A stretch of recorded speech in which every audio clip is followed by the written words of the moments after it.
All right, so today I'm going to be going over the next module in our course Blackboard. So clicking on course modules, scrolling down, we see the third thing we're going to do, which is Module 1, the short story module.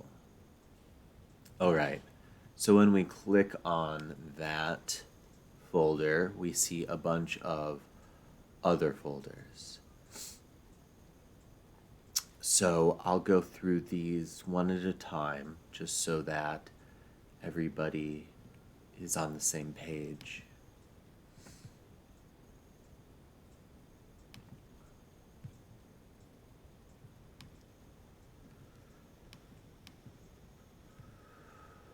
So what you should see general lecture materials and rubric.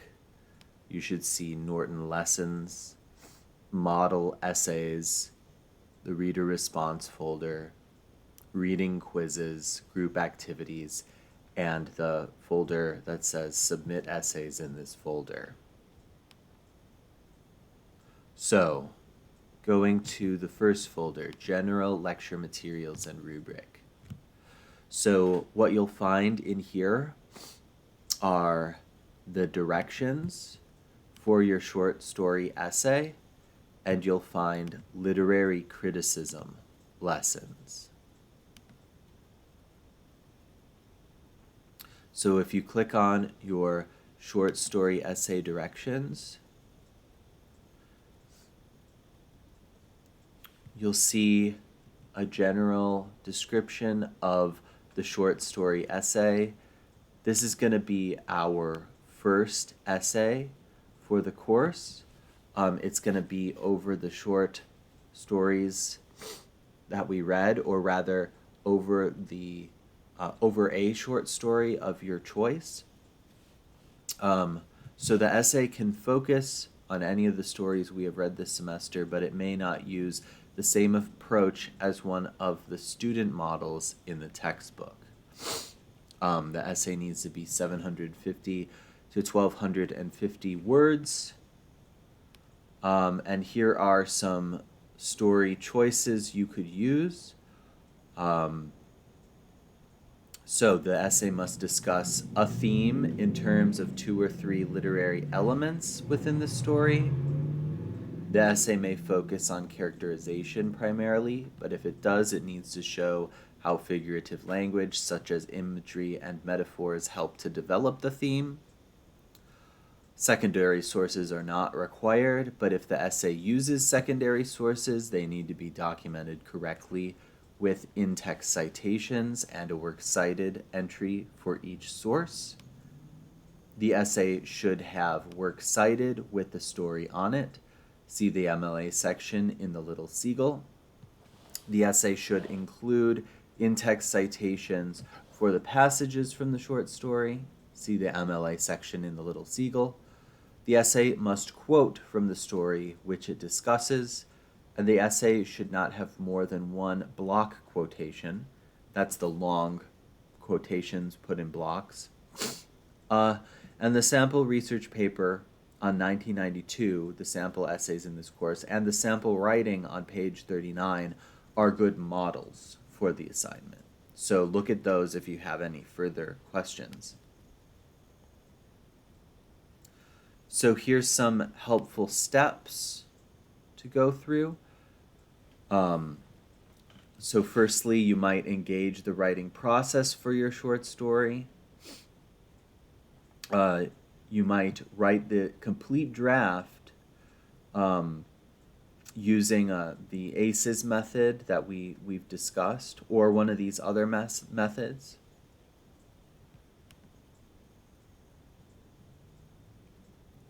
So here are some approaches to writing paragraphs. So we have the SER method. So basically, that would be claim, evidence, reasoning. And if it's a longer paragraph, it would go claim, evidence, reasoning, evidence, reasoning, evidence, reasoning. And then maybe sum up the paragraph.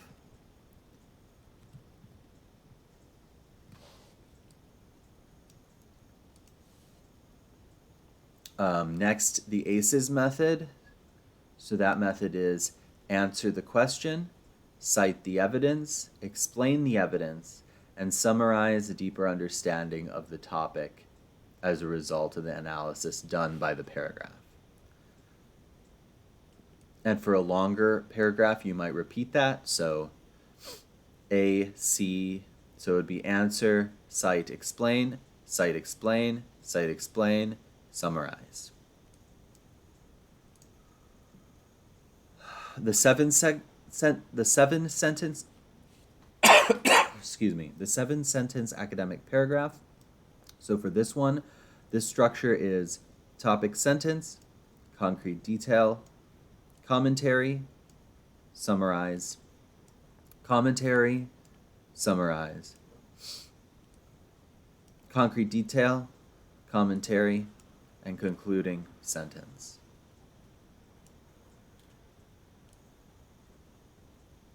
So there's an example of a paragraph like that. And the concrete details should have a source. So they might have a blended direct quote, a summary, or a paraphrase. All right, and here is a type of geometry proof. So when you write a geometry proof, basically you might put it something like this. So you might have one of the givens always goes on the line 1. So you start with a given. Line 2, other givens and facts you deduce go here. And then prove, the prove statement always goes on the last line. So you start with givens, you deduce other things, other facts and other givens from that, and then you prove what you're going to prove. So main point for the paragraph, additional claims and assertions, summary sentence that encapsulates the evidence and paragraph in terms of the main point.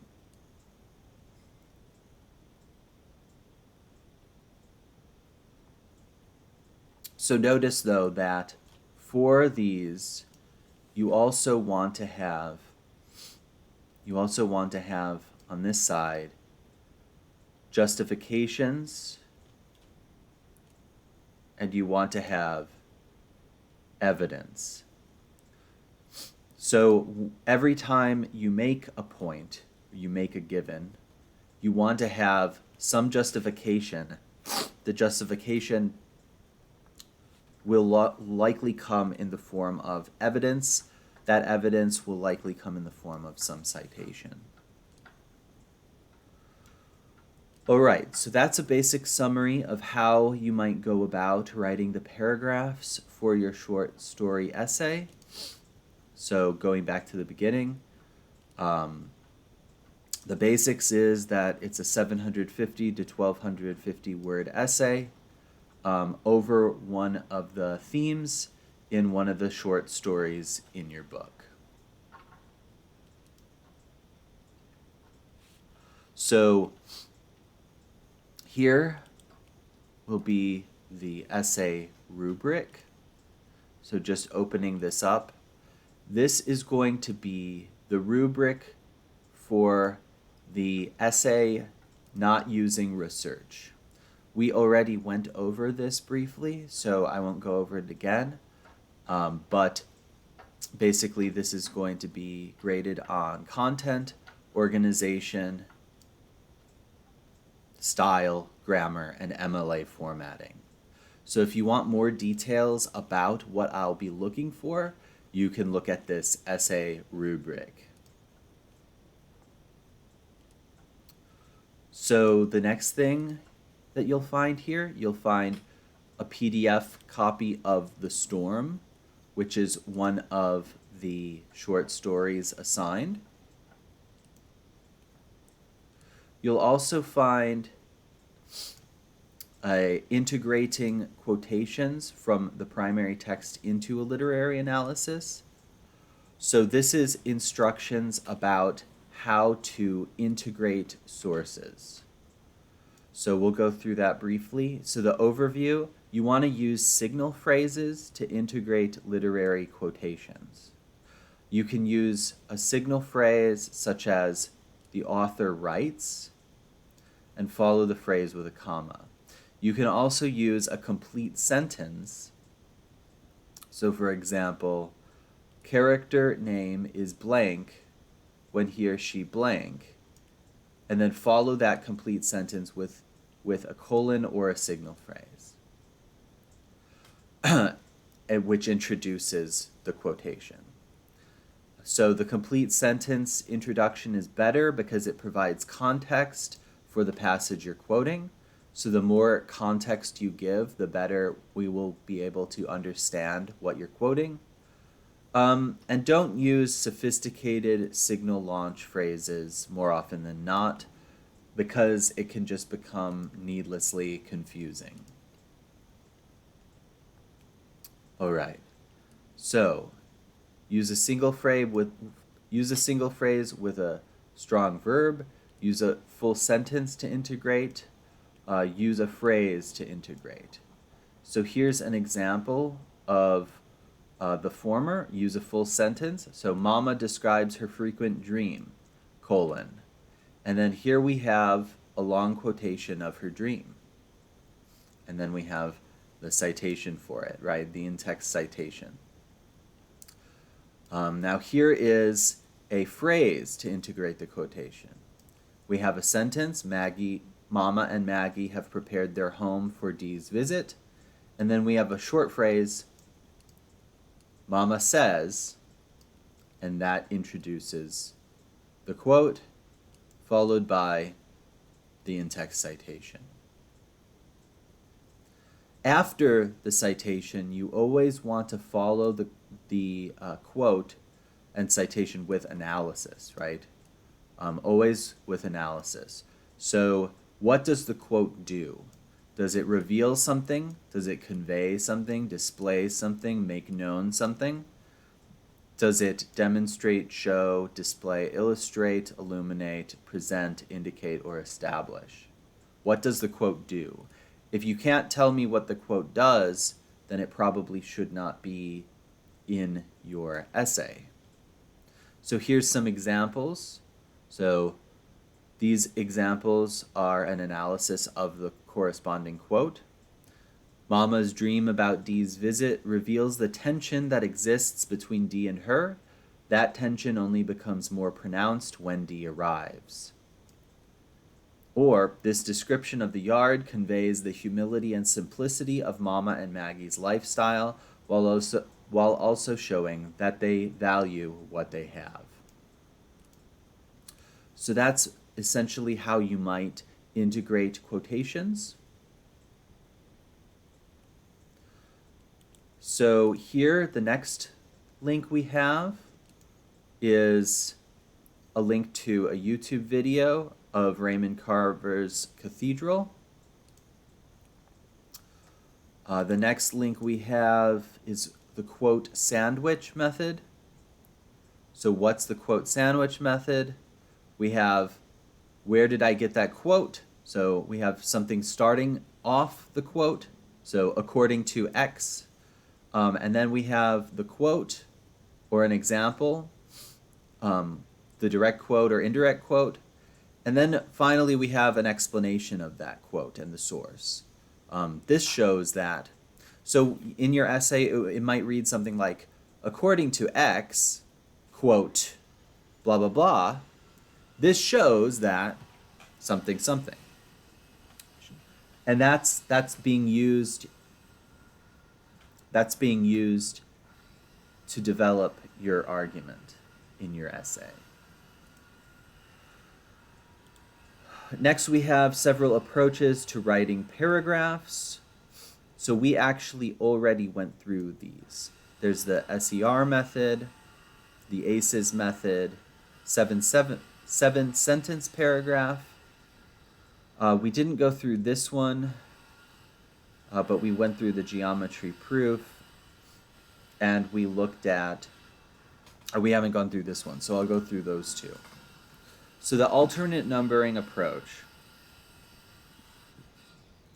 So this is an outline, right? So in the intro, we have a broad overview. We have an introductory idea, details about the subject, and then a thesis statement, main point, right? Then we have our body paragraphs. And then we have our wrap up. And then we have our conclusion. So a conclusion usually is a restatement of the thesis, a summary and highlights of the evidence, and the broad significance. What's the takeaway here? The relevance to you, the relevance to society. But let's go through the body paragraph, since that's going to be the majority of the essay.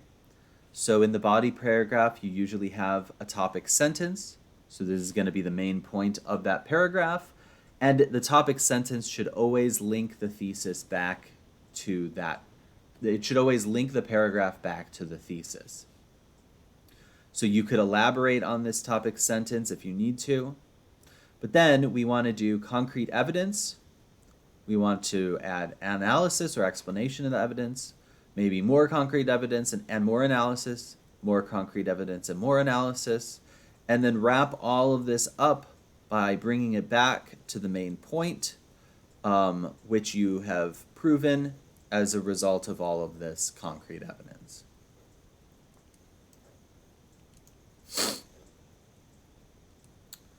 And next, there's the paragraph visual multicolor. So this is just another way of organizing your ideas. So you might have broad overview and context, summary of ideas that lead to a thesis statement, topic sentence, evidence, concluding sentence, topic sentence, evidence, concluding sentence, topic sentence, evidence, concluding sentence, and then restate, thesis, summary of evidence, broad significance of topic. So that's just a different visualization for the same thing, right? This is the intro here. These are the body paragraphs, another body paragraph, and then the conclusion.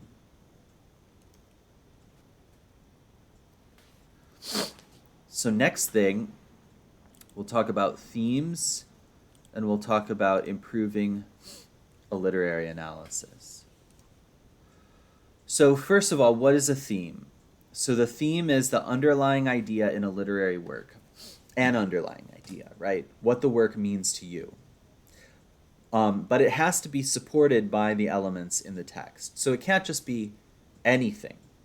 It can't just be the random thoughts that you had while reading. It has to be relatable to the text based on what the text actually says, right? So you should ask yourself certain questions when thinking about what the theme is. What does this work say to me? How do these parts work together to convey meaning? What is the author's purpose or intent? What vision does the work convey about life? What ideas are being dramatized? Does the author use symbols to develop meaning? What question or problem does the literature raise? Does any one character or narrator seem to state explicitly a theme? Has my understanding of life been enhanced? How? Or what truth or insight has been renewed for me? So when you read, you could ask yourself a couple of these questions, or all of these questions, though you might not need to ask them all. Your answers should be themes or related to the themes, right? So start with a subject. So an abstract idea that is dealt with in the work is probably a theme, right? So what are some examples of abstract ideas? Guilt, loss of innocence, gender conflict, marriage, love, evil, hypocrisy, etc. So those are abstract themes that a work might be about, right? So determine what the work then is saying about the subject. So each of those is an idea, but what is the work saying about those ideas? So it could be something like, innocence cannot be maintained once a person enters public life.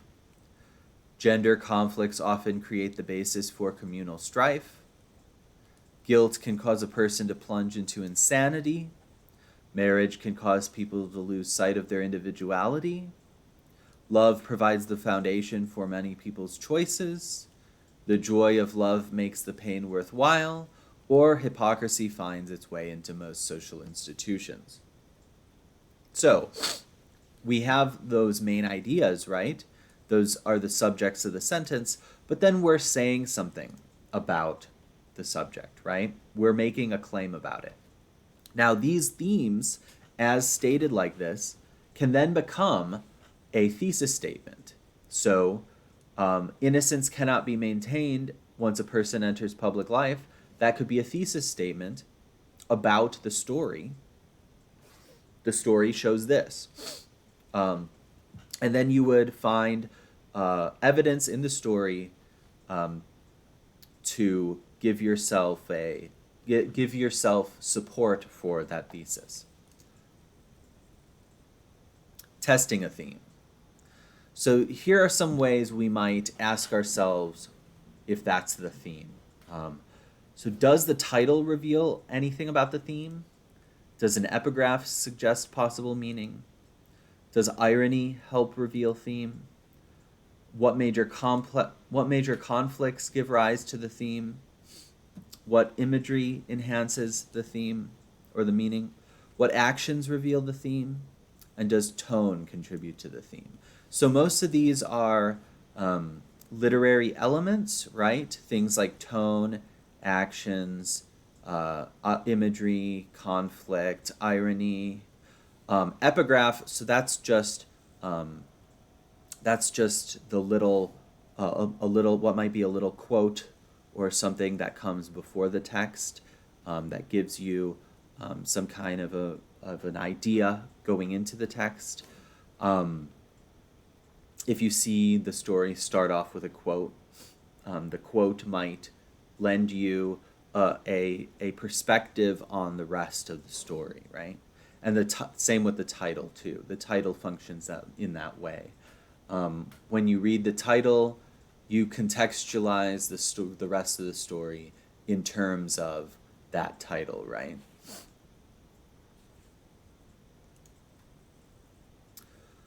So, creating a thesis statement. So we want to combine literary elements with the theme, right? We want to be able to prove some statement about the theme, some statement of the theme with the literary elements that we can cite. So here are some thesis statements that emerged from those themes. So in The Garden of Love, William Blake uses sound and imagery to depict what he considers the deadening effect of organized religion. I think that should be of. The characters in the novel Judgment Day illustrate James Farrell's belief that psychology, not sociology, determines fate. And the figurative language in Marge Piercy's poem, The Longings of Women, reveals much about women's feelings and their struggle for power. So notice that we have taken a statement of the theme. So for example, on this first one, the deadening effect of organized religion, that could have been something that we discussed here as a statement of theme, right? So that's a statement of theme, the deadening effect of organized religion, and we're proving it using sound and imagery. And what are we doing this for? We're doing this in the context of the poem The Garden of Love by William Blake. So that would be a good thesis statement. And then in the body of the essay, you're going to find a bunch of evidence specifically of sound and imagery, And that sound and imagery is going to support this theme, this statement of theme, the deadening effect of organized religion. All right. And here's the last thing in the folder, which is a few hints about writing literary analysis. So we'll go through these really quickly. Firstly, one of the easiest ways to bring up a grade on a literary analysis essay, or frankly any essay, is to eliminate second-person pronouns, you, your, yours. What you can do, ironically, you, can do is search for the word you using Control F right on your keyboard and replace that word with another noun, or reword the sentence, right, to eliminate you. A more difficult but significant improvement is possible when students provide a strong statement of the theme. The theme is bigger than what happens to the characters. The theme is the idea that can be learned from the literary work, and therefore, in some context, applied to a broader group of people. For instance, if the story shows that prejudice limits the options for the characters, the thesis would need to have that idea in it, not just that the characters face limitations. So, really getting a grasp of the theme and how that applies more globally, right? More universally, that will help improve your essay, because that will give you an idea, right? That will prove that you really understand this work, right? You understand the ideas that are coming out of it. So next, a challenging but also helpful improvement is editing out errors. Okay, so editing out errors, right? If you just proofread your work, it will help. A lot of people, I think, turn in their essays, they complete their essays without proofreading at all. So I would say proofread everything you write, read it through one time after you wrote it. Don't just type the last period and submit. And that's similar to this first one. So we don't want to use you in general. It's considered informal. It's also considered possibly impolite. You don't want, it's so easy to fall into, right? You don't want to do something. You don't want to do this, you don't want to do that. But we don't want to put words in the reader's mouth. A much friendlier way of saying it would be we. We don't want to do this. We don't want to do that, right? Saying we feels more friendly because it's saying it as a group, right? We don't want to use bad grammar. We don't want to do certain things. Number 4, a time-consuming but not too challenging improvement involves adding quotations from a primary text. Okay, so you definitely want to add those quotations. It's time-consuming to find the quotations, but if when reading you highlight good quotations, you might easily be able to go back, find those quotations that you highlighted, and add them to the text. It's not too challenging once you find them, because you just have to type them in, no problem. Well, there could be some grammar problems, right? But you really want to be able to cite sources from the text. You can summarize and paraphrase from the text, but a direct quotation is going to be stronger just because it is a direct quotation. It's not indirect. Another content improvement involves using literary terms as appropriate. So if you use terms like plot, theme, character, some of those other terms that we discussed, referring to the title, referring to the epigraph, or even talking about mood, tone, irony, those ones are even harder to identify, but if you identify them and point to them, then it can give a lot more substance to what you're writing. An improvement requires an in-depth understanding of the plot, involves adding signal phrases that provide plot context for the quotations the essay includes. Okay, so basically, this is just saying that we want to add signal phrases that accommodate things happening in a sequence according to the plot, and give context to the quotations, right? So some quotations might require plot summary in order to contextualize properly. That's fine.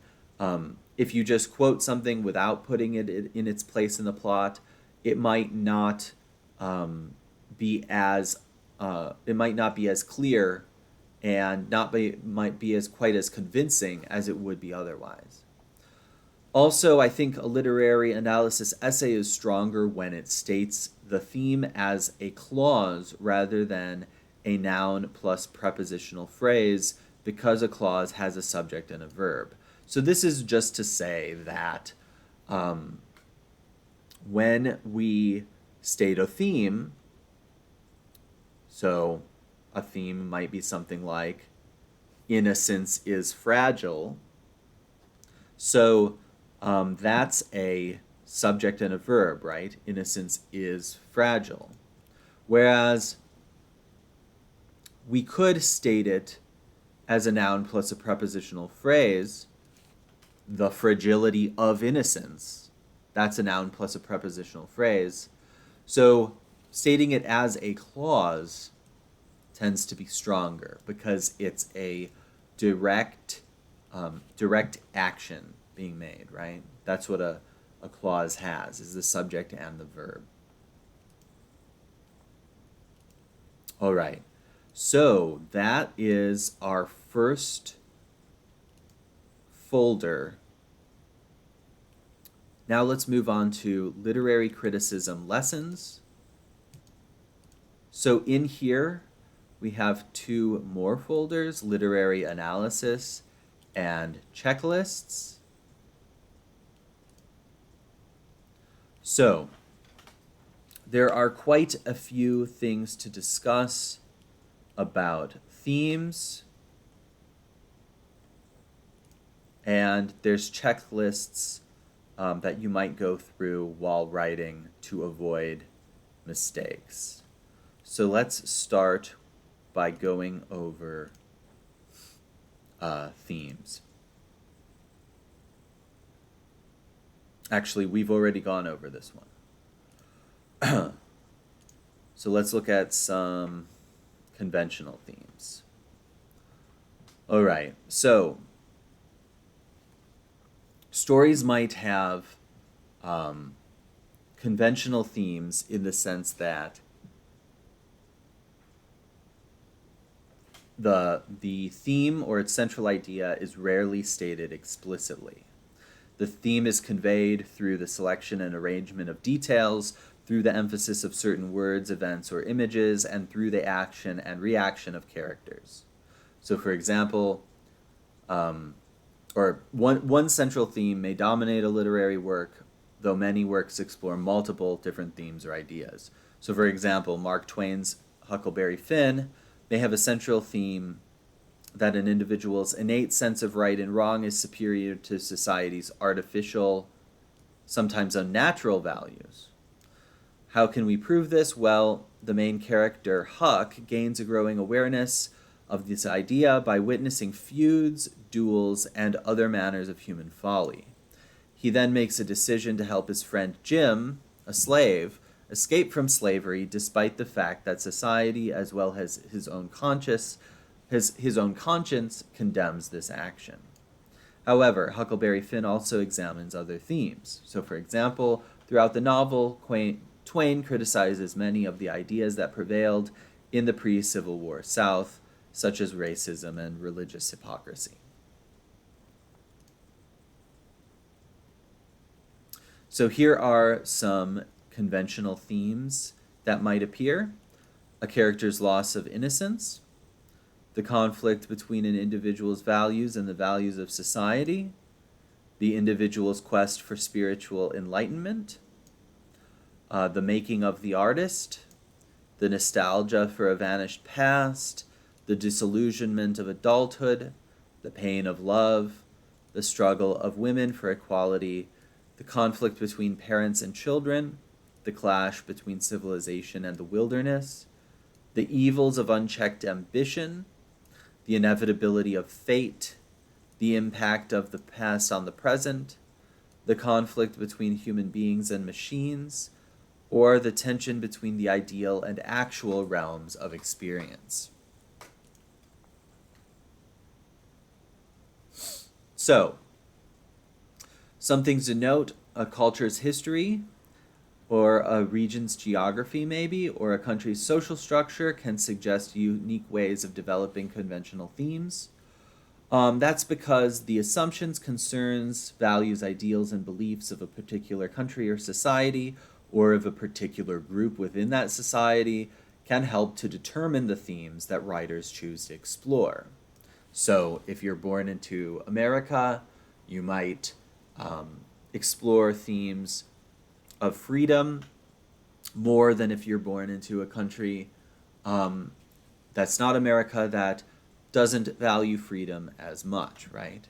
So here's American literature has familiar themes such as the loss of innocence, rites of passage, childhood epiphanies, the ability or inability to form relationships. American writers of color may use themes to express their frustration with racism or to celebrate their cultural identities. So the loss of innocence may be presented as an encounter with racial prejudice, or a conflict between individual society may be represented as a conflict between a minority view and the values of the dominant group, or the theme of failure or aborted relationships may be explored in a work about cultural misunderstandings.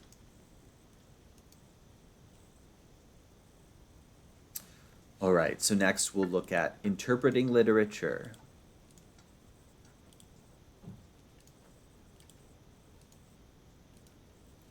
All right, interpreting literature. So when we interpret a literary work, that means we explore its possible meanings, right?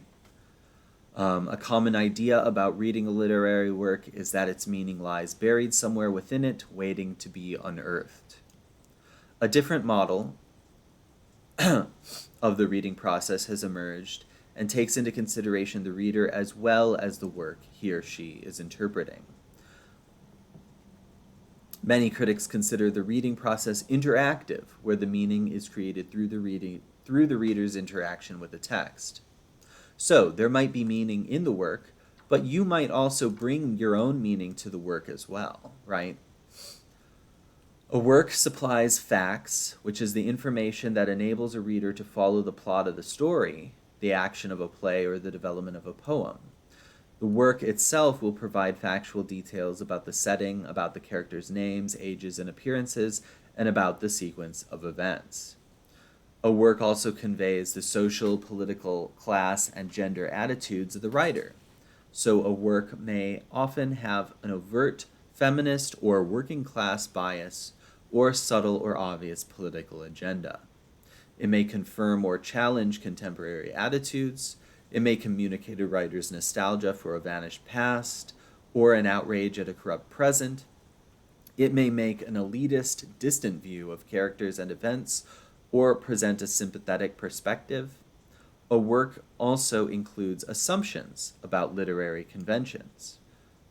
So, a poet may have definite ideas about whether a poem should rhyme or not, depending on a particular period or preferences of a writer. Knowledge of the literary conventions of a particular period or the preferences of a particular writer can provide a starting point for your interpretation of literature. So, as a reader, you bring your personal experiences to the work. Your experiences, beliefs, ideas about issues discussed in the work, and your assumptions about literature color your interpretations. Nearly every literary work has somewhat different meanings for different people, depending on their age, gender, nationality, political and religious beliefs, ethnic background, social and economic class, education, knowledge, and personal experiences. For instance, depending on your religious beliefs, you can react to a passage from the Old Testament as literal truth, symbolic truth, or fiction. Depending on your race, where you live, your biases, and the nature of your experience, a story about racial discrimination can strike you as accurate and realistic, exaggerated and unrealistic, or understated and restrained. When reading a work of literature, keep in mind that the meaning of the text is not fixed. Your best strategy is to open yourself up to the text's many possibilities and explore the full range of your responses. Some readings are more defensible than others, and a literary interpretation must have a basis in fact.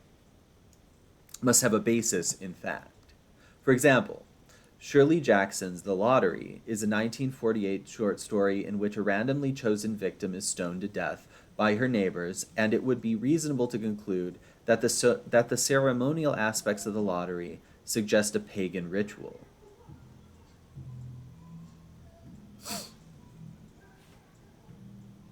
Another possibility is that the lottery provides a commentary on mob psychology from the way the characters reinforce one another's violent tendencies. It is difficult to support the interpretation, though, that the ritual of the lottery is a thinly veiled attack on the death penalty. That's because there's a difference between death penalty in real life and the way that the lottery is set up in the story. There's a pretty big difference, so that is a weaker interpretation than these other interpretations. Safe reading of a work is likely to result in a dull essay that simply states the obvious, but an aggressive or strong reading of a work can lead to an interesting and intellectually challenging conclusion. Don't be afraid to develop unusual or creative interpretations as you read. A strong reading of a work can be one that challenges generally held assumptions. The caveat here, though, is that if it's a stronger reading, it might not be as easy to prove it, right? It might have some flaws with proving it.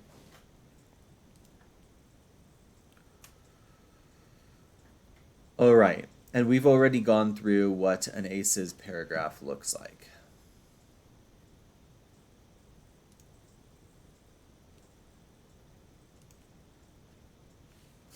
All right, next, reading literature.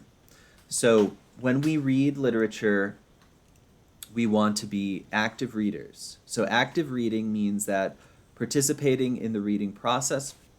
It means participating in the reading process, thinking about what you read, asking questions, challenging ideas, and forming judgments. Active reading is excellent preparation for the discussion and writing that you will do in college literature classes. You begin active reading by previewing a work to get a general idea of what to look for later on, when you read it more carefully. So start previewing by observing the work's most obvious visual characteristics. How long is a story? How many acts and scenes does a play have? Is a poem divided into stanzas? Perhaps the most distinctive visual element of a work is its title. The title can give you a general idea of what the work is about. Call attention to a word or phrase that emphasizes an important idea. Other visual elements can also provide clues about how to read a work. Paragraphing, capitalization, italics, and punctuation. Previewing is a useful strategy because it suggests questions to ask later as you read more closely. Highlighting is physically marking the text to identify keywords or details and denote relationships among ideas. Repeated words and phrases are particularly important in poems. As you read, highlight your text to identify repeated words and phrases. Later, you can consider why these elements are repeated. You might also pay particular attention to patterns of imagery that can help you interpret the work. As you highlight a text, you also annotate it, recording your reactions in the form of marginal notes. In these notes, you may define new words, identify allusions and patterns of language or imagery. Allusions, are references to other works. Summarize key events, list works' possible themes, suggest a character's motivation, examine the possible significance of a particular symbol, or record questions that occur to you as you read.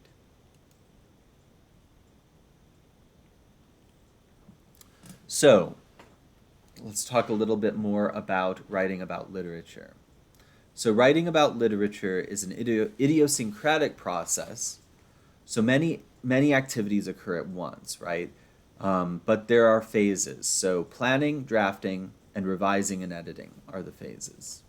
So as you write an essay, consider the special requirements of your audience. Is your audience your classmates or your instructor?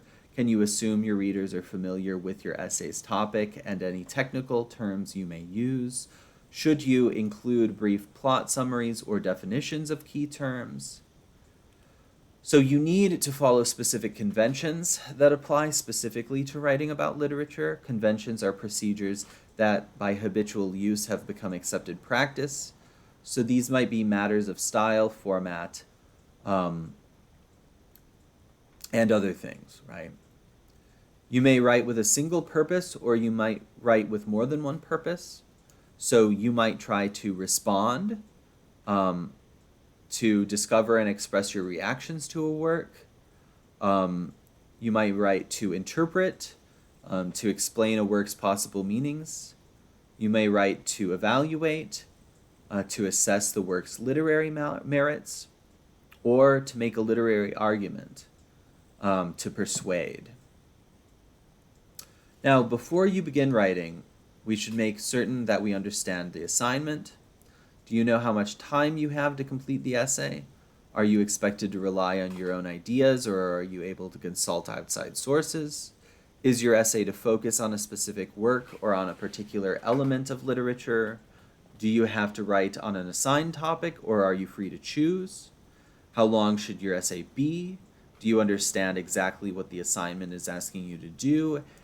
Do you know what the format is that you want to use? So the instructor may give you a few guidelines other than an essay's required length and format. When choosing a theme over a topic, there are many options to choose from too. You can explicate a poem or passage. You can compare two characters. You can analyze a single literary element. You can focus on a single aspect of a literary element. You can apply a critical theory, be that feminist, Marxist, or whatnot. You can consider a work's cultural context, and you can examine some aspects of a history or biography.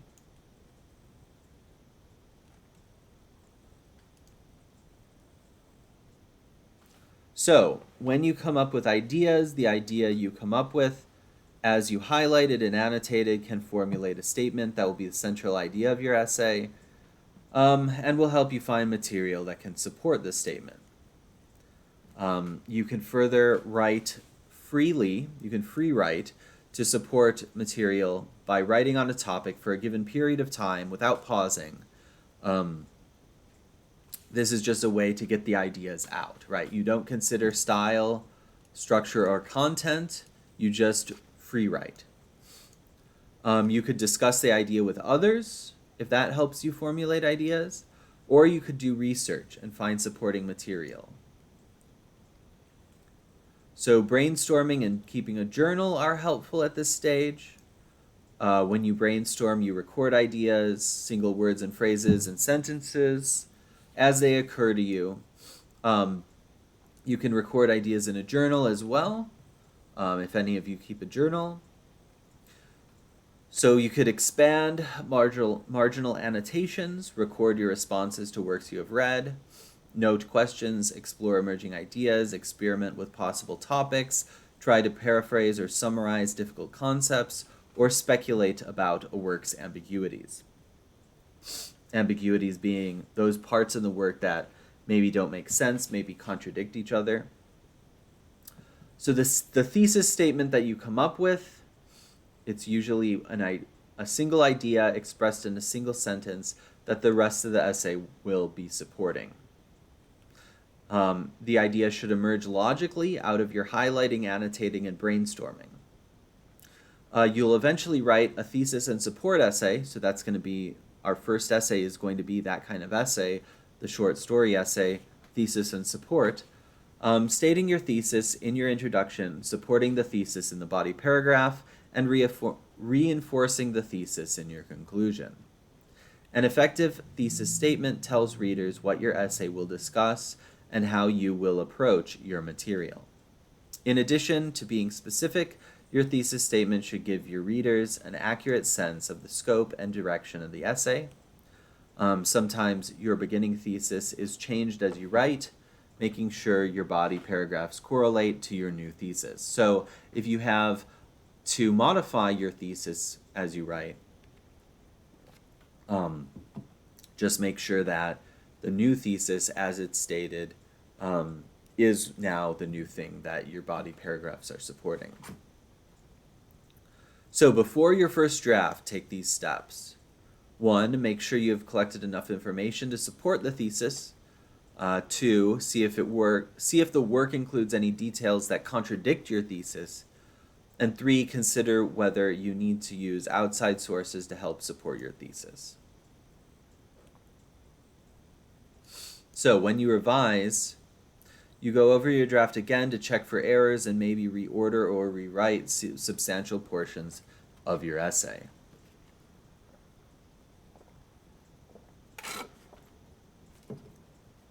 Peer review and dialogue with your instructor are 2 strategies to help you revise your drafts. Reconsider the thesis statement. So these are some things to consider these are things to consider regarding your thesis statement. So here's a vague thesis statement. Many important reasons exist to explain why Margot Macomber's shooting of her husband was probably intentional. So this is vague, specifically the important reasons part. So let's revise it. Although Hemingway's text states that Margot Macomber shot at the buffalo, a careful analysis of her relationship with her husband suggests that she in fact intended to kill him. So that's a more specific reason, right? They're fleshing out the reason. So here's a vague thesis statement. Dickens's characters are a lot like those of Addison and Steele. So that's pretty vague. Which characters are we talking about? And which characters in Addison and Steele? So we can revise that.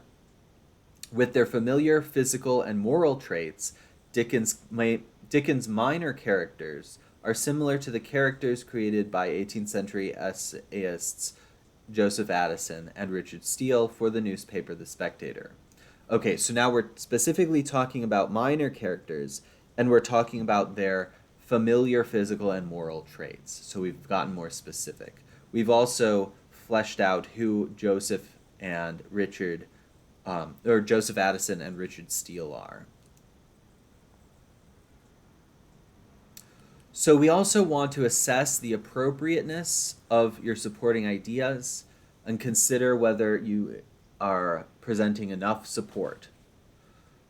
Make sure you have supported your key points. So the evidence needs to be specific, concrete examples, briefly summarizing key events, quoting dialogue and descriptions, or describing characters and settings. We want to make sure that our own ideas are central to the essay and we're not just doing plot summary. We want to focus on analysis and interpretation. Your goal is to draw a conclusion about one or more works and to support that conclusion. And in the following excerpt from an essay on the short story by James Joyce, the first sentence briefly summarizes a key event, and the second sentence explains its significance. So let's look at that.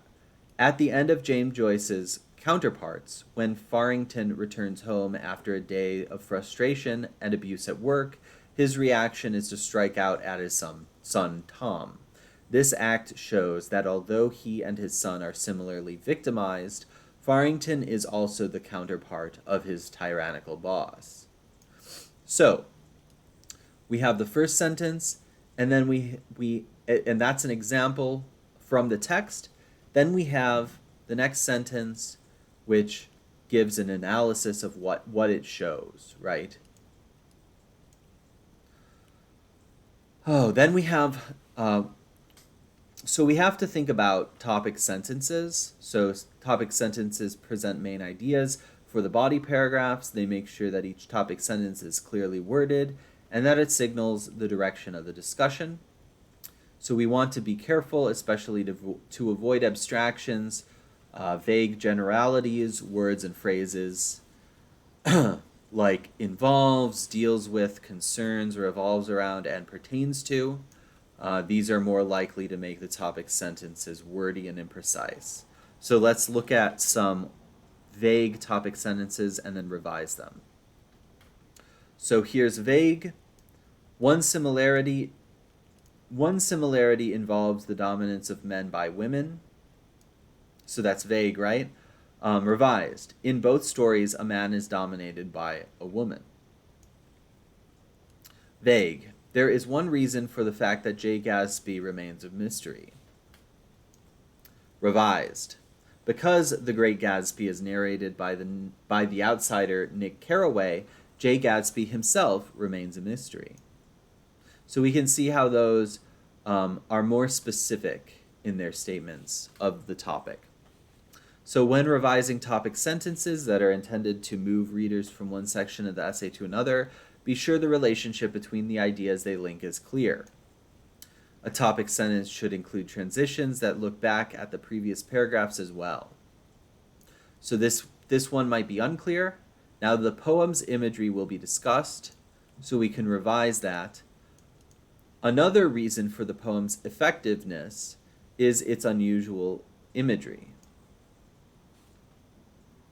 So another example of an unclear one. The sheriff's wife is another interesting character. Revise that. Like her friend, Mrs. Hale, the sheriff's wife also has mixed feelings about what Mrs. Wright has done. So those are much more specific sentences. So, when you're satisfied with the body of your essay, you can turn your attention to the essay's intro and conclusion. So basically, the intro and conclusion, even though the introduction comes first, you might think about writing it. Or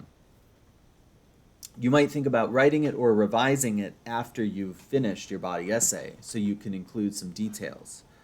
The introduction of the essay about literature should identify the works to be discussed and their authors and indicate the emphasis of the discussion to follow.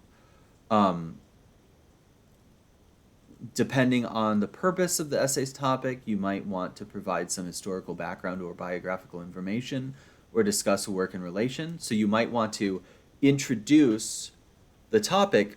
And how do you introduce it? Well, you might give some context. You might give an explanation of who the author was when they wrote the book, stuff like that.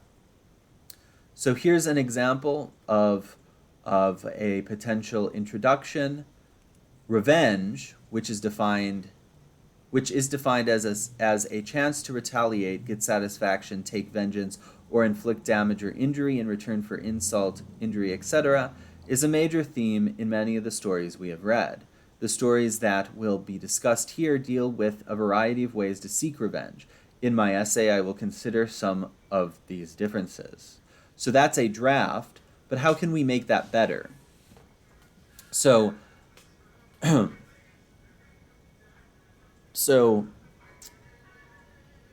this next example will be a revision to make this story about revenge, or this essay about revenge, better. So here's the revision. In Edgar Allan Poe's The Cask of Amontillado, Montresor vows revenge on Fortunato for an unspecified insult. In Ring Lardner's Haircut, Paul, a young mentally challenged man, gets even with a cruel practical joker who has taunted him for years.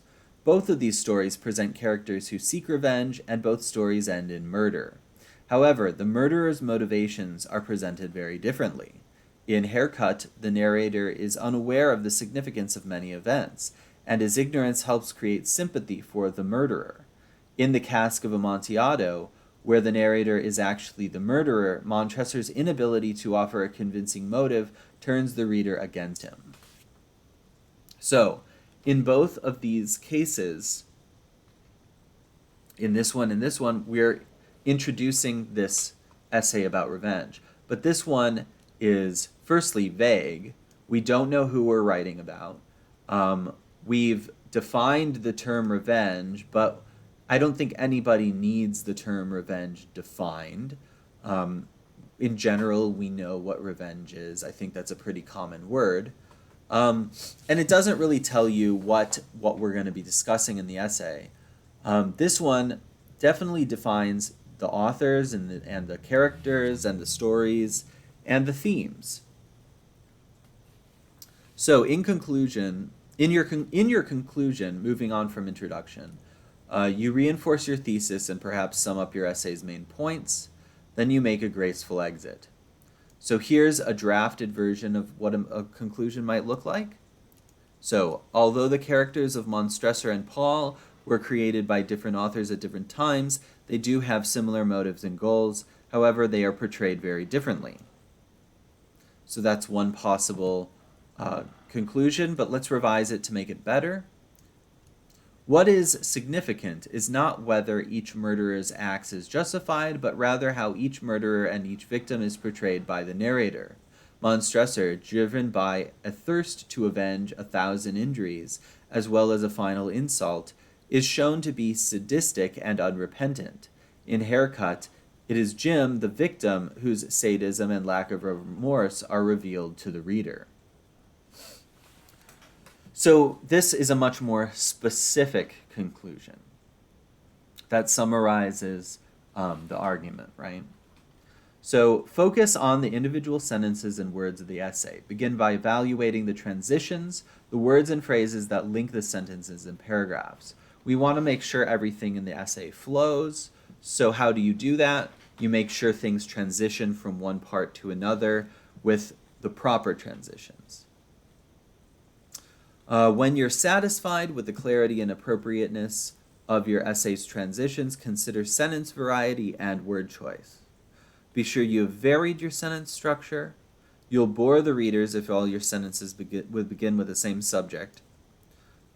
Make sure that all the words you have selected communicate ideas accurately and that you have not used vague, inexact diction.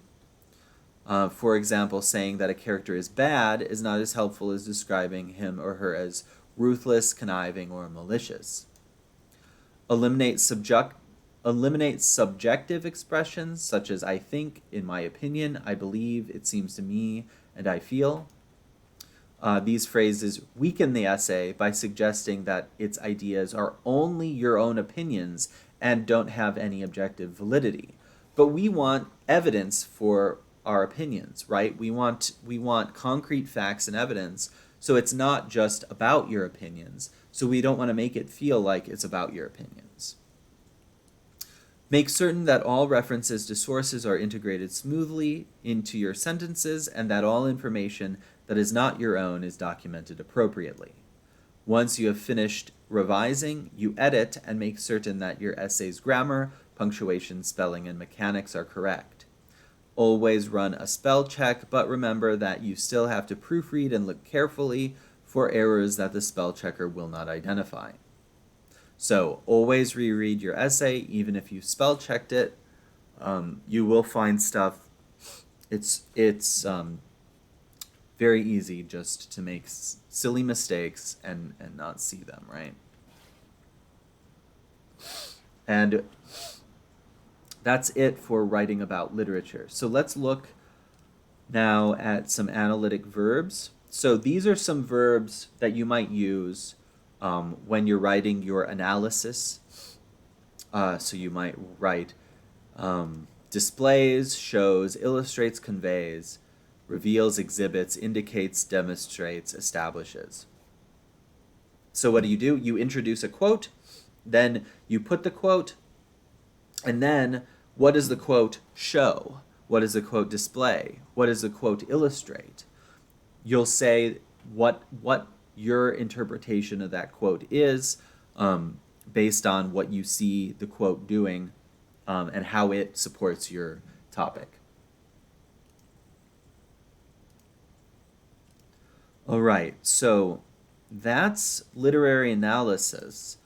So let's go through this checklist now.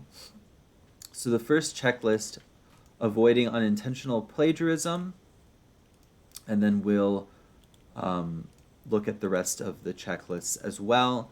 These are basically your way of avoiding easily made mistakes in your writing. All right, so if you don't want to plagiarize, these are some of the things that you might do. So first of all, you might formulate a research plan. If you don't want to plagiarize, formulate that research plan, have it written down, so you know what exactly you're doing in your research. And set up a schedule for it, right? You could ask for help, so maybe a librarian might help you do the research, and that way somebody else knows that you're doing the research as well too. Don't paste downloaded text directly into your essay. So this is one potential problem. When you're doing research, you might find a great quote, and you might paste it into your essay, but you want to quote it, right? So pasting it directly, you might forget to quote it, and because you forget to quote it, you might inadvertently be plagiarizing. So you also want to keep track of your sources. Any research that you come across, you could copy that research, put the reference into a file where you're keeping all of your sources, and you want to record the full documentation information for every source. So you want to be able to find it again, essentially. So document the sources. Always end with a bibliography, and keep that list of sources that you're using. Keep it, and even keep it after you've submitted it, because then you can show me, or you can show whoever you've submitted your essay to, these are the sources that you were using. All right, so let's talk about a few conventions for writing about literature. So one convention, use present tense verbs when discussing. Use past tense when discussing historical events. So the present tense for works of literature. So you might say something like, Huck Finn is struggling in his story with his conscience. But in this case, you might use a past tense. So you might say, Mark Twain was a writer in the 1800s. Avoid unnecessary plot summary. So you want as much plot summary as is necessary for the reader to understand, but no more, right? And no less, right? Use literary terms accurately. So we want to be specific and clear about the terms that we're using. So we might be tempted to say the author said this or the author said that, but it might be more appropriate to say the narrator said this or the narrator or this character said that, right? Feelings expressed by the narrator or character do not necessarily represent those of the author. That's the pitfall you're avoiding, right? So we also want to italicize titles of novels and plays. So place those titles of short stories and poems within quotation marks. Basically, longer works we put in italics, and short works we put in quotation marks. We also want to refer to authors of literary works by their full names in the first reference to them, and then we can refer to them by their last names in subsequent references. So we want to specify who they are, and then we can abbreviate it from there. Then be careful not to make sweeping or unrealistic claims. So you could try to make a strong claim, but if your claim is too strong, it's going to be indefensible, right? So we don't want to do that. So the way we discuss literature is different from social issues. In literary analysis, we are very speculative, not as definite. In argumentative or persuasive writing, we tend to be more definite. So if I'm arguing for a stance, I might be very clear and definite about it. But if I'm talking about a story, in a story, there's a lot of room for speculation, right, and imagination. So we don't have to be as definite about that.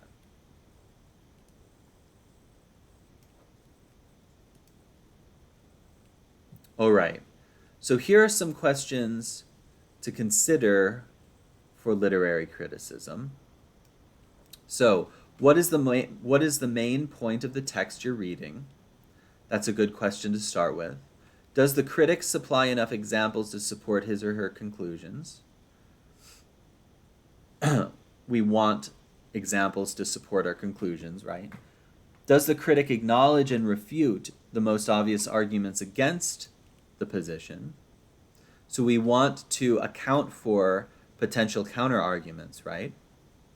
Does the critic ignore any information in the text that might call his or her conclusions into question? So we don't want to just cherry pick from the text only the stuff that supports us. We also want to consider the opposite, right? Does the critic present historical information, biographical information, literary information? How does this information shed light on the work or works being discussed? Does the critic hold any beliefs that might interfere with his or her critical judgment? Does the critic slant the facts, or does he or she approach the texts critically and objectively? So, is it your opinions and your prejudices skewing the information, or are you stating the information as it is? Does the critic support conclusions with references to other sources? Does the critic provide documentation and a list of works cited? Does the critic take into consideration the most important critical books and articles on his or her subject?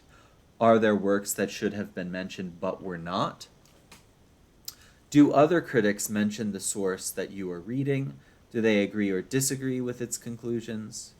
Is the critic identified with a particular critical school of thought, deconstruction or Marxism, for example? What perspective does this school of thought provide? Is the critic well known and respected? Is the critical work's publication date of any significance? All right, so now let's consider punctuating parenthetical references. So when we insert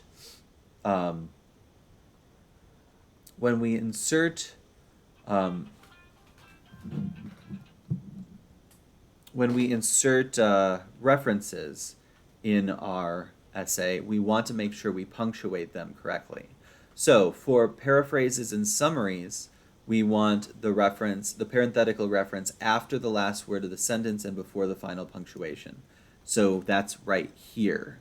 So this is the reference to the external source, Smith, on page 978, right? So for direct quotations run in with the text, we want them after the quotation marks and before the final punctuation. So that's right here. After the quotation, but before the period.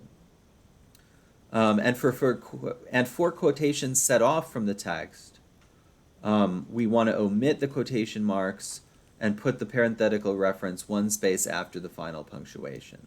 So that's right here. So it's outside the period and in parentheses after the block quote.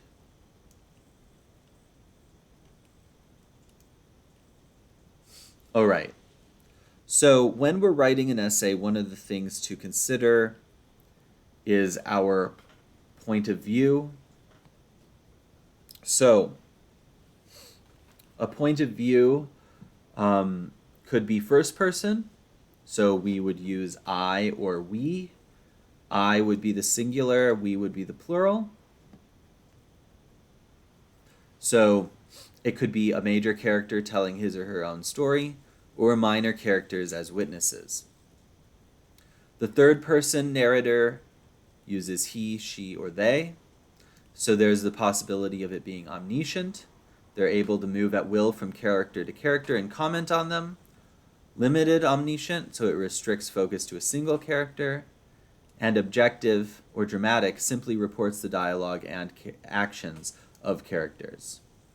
So the main thing is we want to be consistent about the point of view that we choose when we're writing, unless we have some good reason to change the point of view at that moment. So if somebody starts telling a story in the story, right, the point of view might change because now one of the characters has started telling a story. They might use I, whereas the frame narrative might use they. Okay, and using highlighting. So when you're reading, you might highlight the story that you're reading in order to make sure that you have captured the main ideas, the important quotes, whatever.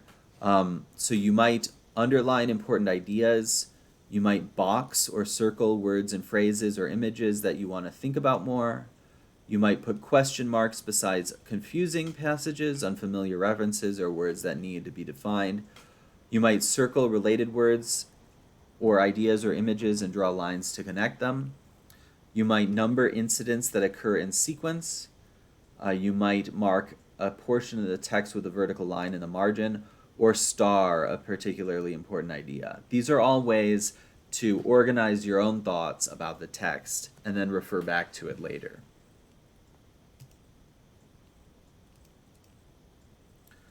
All right. Using highlighting symbols, we just went through all that. So when you're writing about character, you might ask these questions. Who's the main character?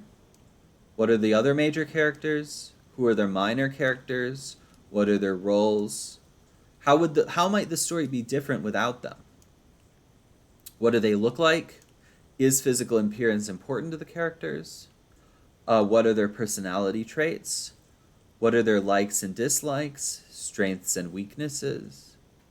What are their strongly held beliefs and feelings? What are we told about their backgrounds and prior experiences? What can we infer about that? Are the characters round or flat? This means, do they have one quality or do they have many qualities? So a flat thing that has less qualities than a round thing, right? Are they dynamic or static? So if they're static, they stay the same. If they're dynamic, they change. Does it have any stock characters? So stock characters are tropes. They're characters that you see a lot of the time. One stock character might be something like the wise old man. That's a stock character. Another stock character might be something like the damsel in distress. That's a stock character, right? Does any character serve as a foil? A foil is a character representing another character's opposite. They're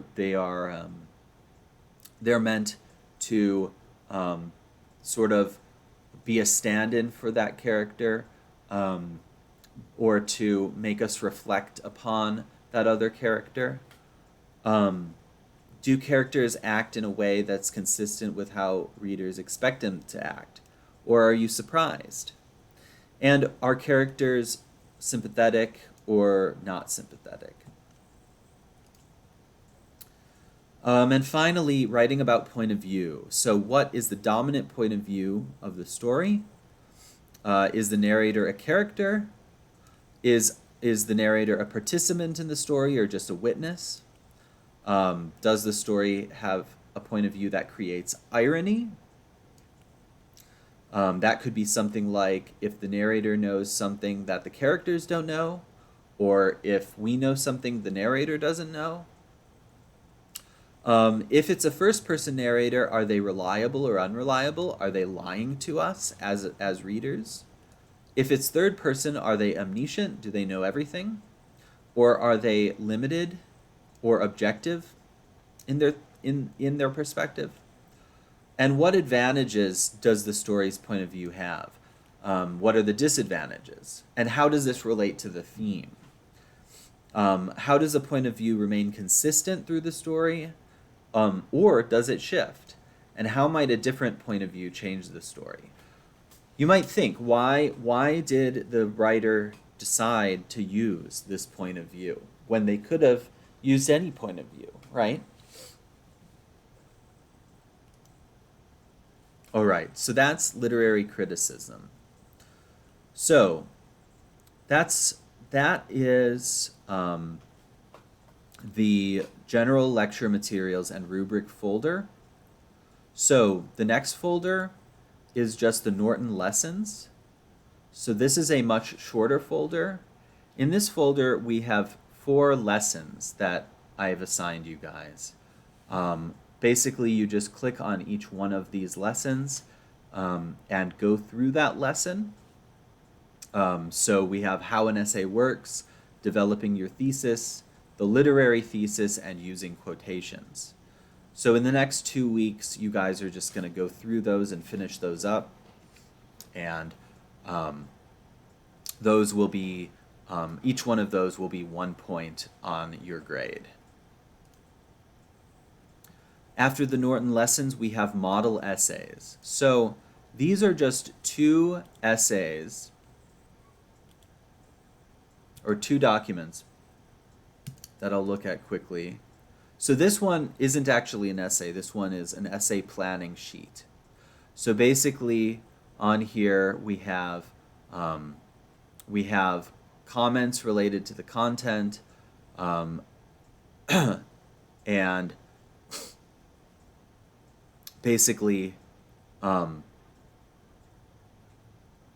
all of your planning for your draft. So do you have specific quotes that you want to incorporate? Do you have the story that you want to name? Things that you want to remember, basically to add to your final draft, right? This is mainly to allow you to keep up with your work and think about what might be something good to add to your draft. So basically what's going to happen is you're going to write a rough draft, and then I'm going to give you comments on your rough draft, and you're going to want to include those comments into your final draft. And this is a way of planning to include those comments.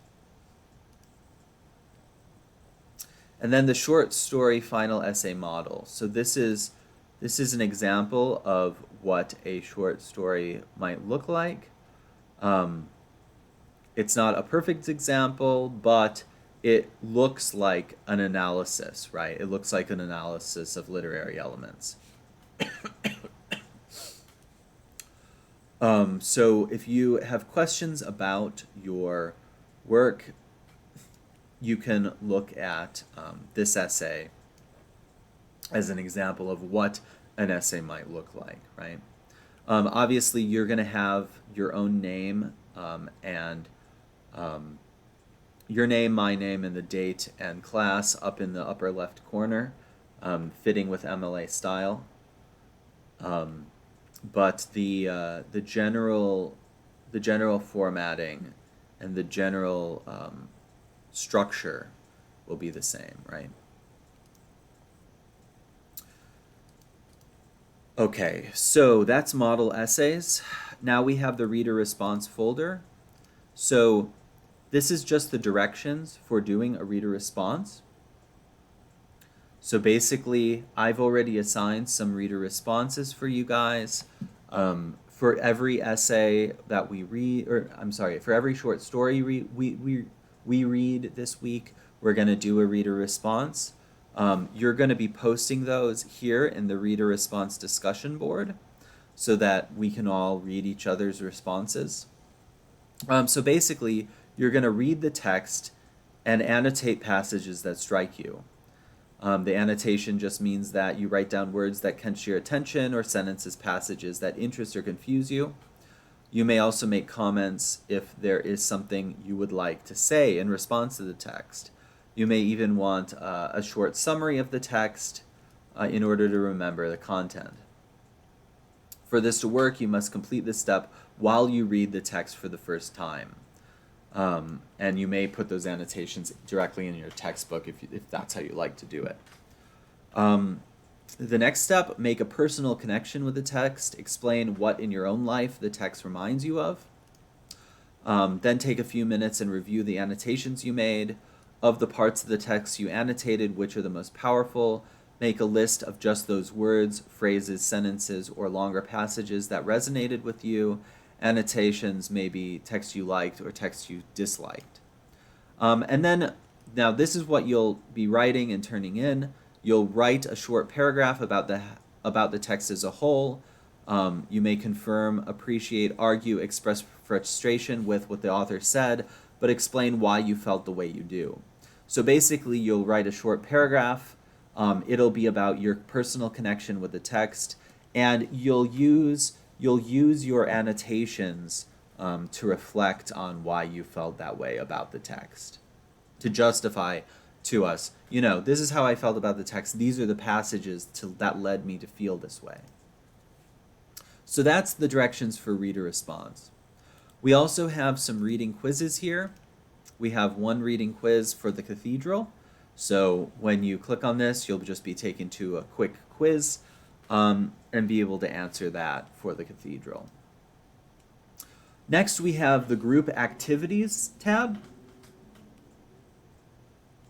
Oh, and it appears that you won't be able to see what's in this tab yet.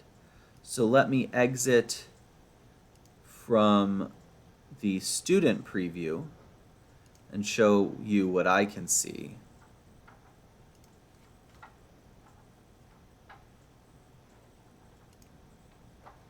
So for the group activities, we have questions regarding the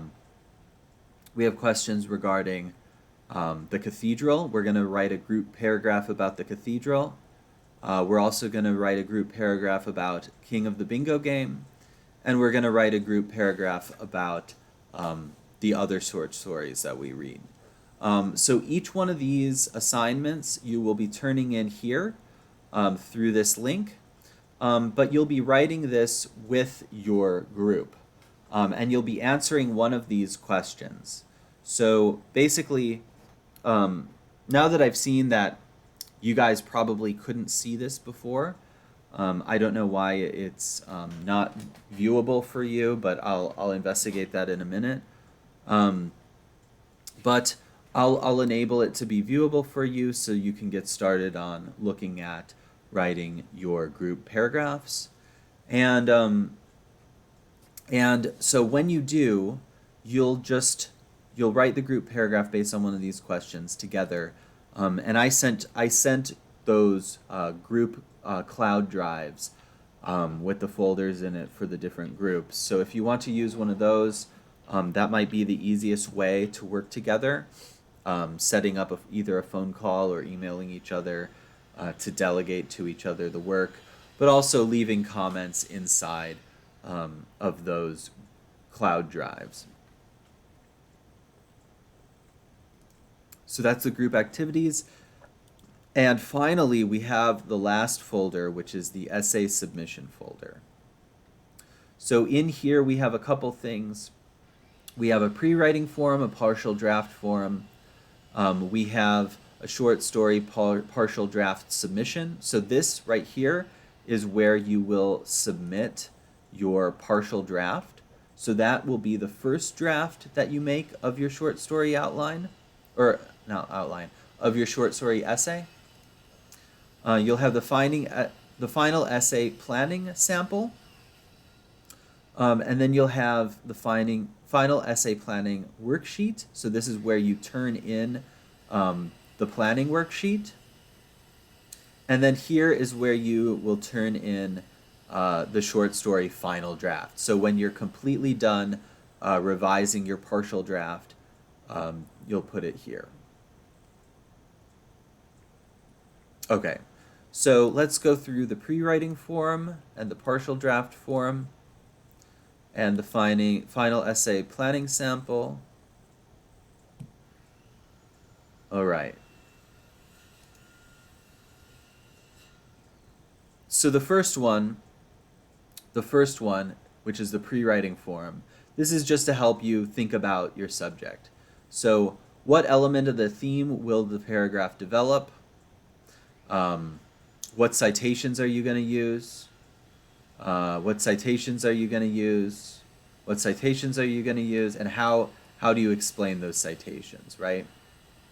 So it's just an organizer for your eventual essay. You put your thesis statement up top, right?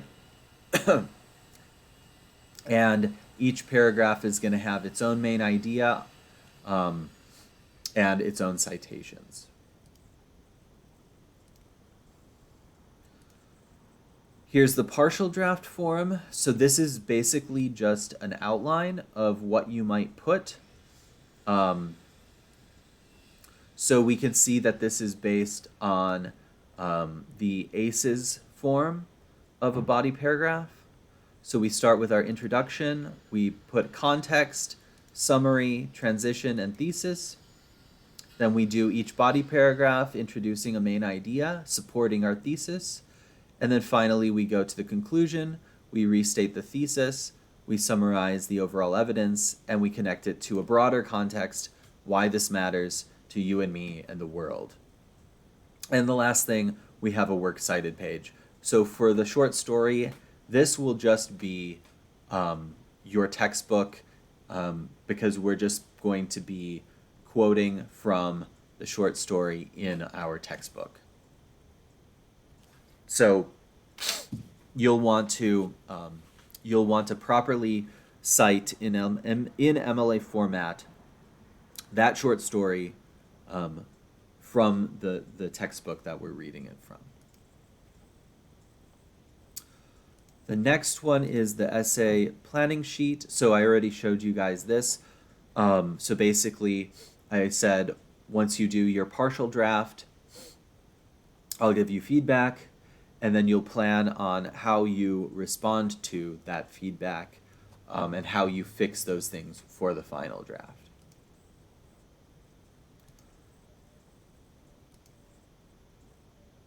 So if you click on this little link right here, it should pop up with this final draft planning sheet, which is a blank version of the planning sheet that you can type in. And so I'm going to be, I've already talked about integrating sources, themes, basic grammar, and a sample worksheet. So the idea here is to complete the attached worksheet by accessing your graded partial draft, adding the comments you received as well as your plans for responding to those comments. And I'll have the hard copy class, the hard copy worksheet. Well, because this is an online class, this doesn't apply. We're not going to be passing any hard copies. But you'll submit the worksheet as a document. Basically, you'll submit that here. When you click on this link, you should be able to submit it.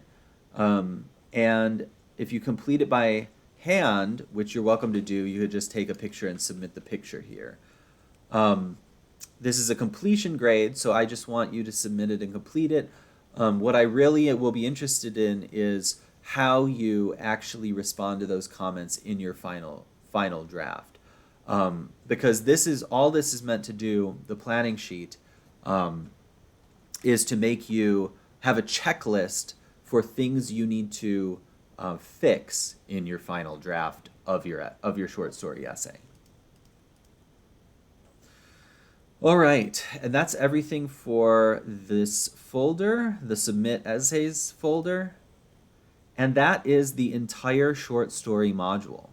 So how long did that take exactly? It took about an hour and a half to go through the whole thing.